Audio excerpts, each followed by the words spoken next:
राहुल, एक सरल और ईमानदार युवक, ने खुद को सिमन की अलौकिक सुंदरता से मोहित पाया।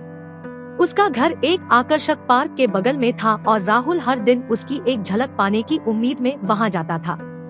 जैसा कि भाग्य को मंजूर था, पार्क में उनकी नजरें मिली और उनके बीच एक मौन संबंध पनप गया। दिन सप्ताहों में और सप्ताह महीनों में बदल गए।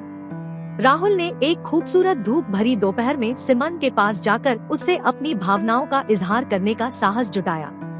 हालांकि उसे जो प्रतिक्रिया मिली उससे उसकी दुनिया बिखर गई। सिमन ने उसे अस्वीकार कर दिया, जिससे उसका दिल टुकड़े टुकड़े हो गया।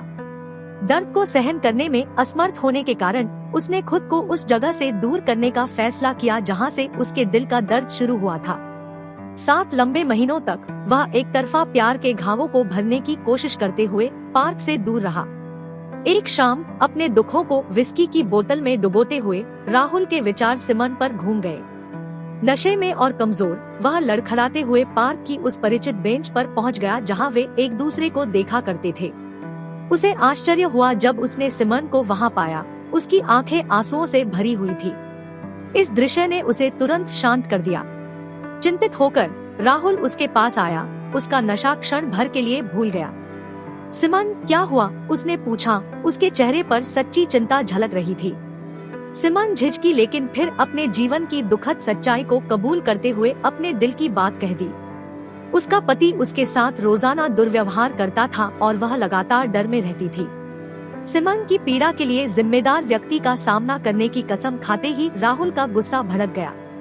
उसने तुरंत अपने दोस्त को फोन किया, उसे गंभीर स्थिति की जानकारी दी और उसका समर्थन मांगा। हैरान होकर उसके दोस्त ने राहुल की संयमता पर सवाल उठाया, लेकिन उसे दोषी ठहराया गया। वे पार्क में मिलने के लिए सहमत हुए। हालांकि जब उसका दोस्त आया तो वास्तविकता राहुल पर वज्र की तरह गिरी। राहुल, क्या तुम नशे में हो?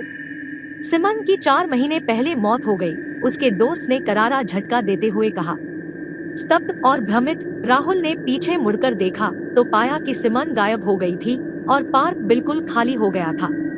जैसे ही सच्चाई का बोझ शांत हुआ, राहुल एक कड़वी सच्चाई से जूझते हुए वहीं खड़े रहे। सिमन अब जीवित नहीं थी और वह उसके साथ जो जुड़ाव महसूस करता था वह शायद उसके दोहक और लालसा का प्रकटीकरण था। उसे जीवन और मृत्यु की सीमाओं से परे अपने प्यार की गहराई का एहसास हुआ। पार्क के सन्नाटे में राहुल को एक मार्मिक एहसास हुआ।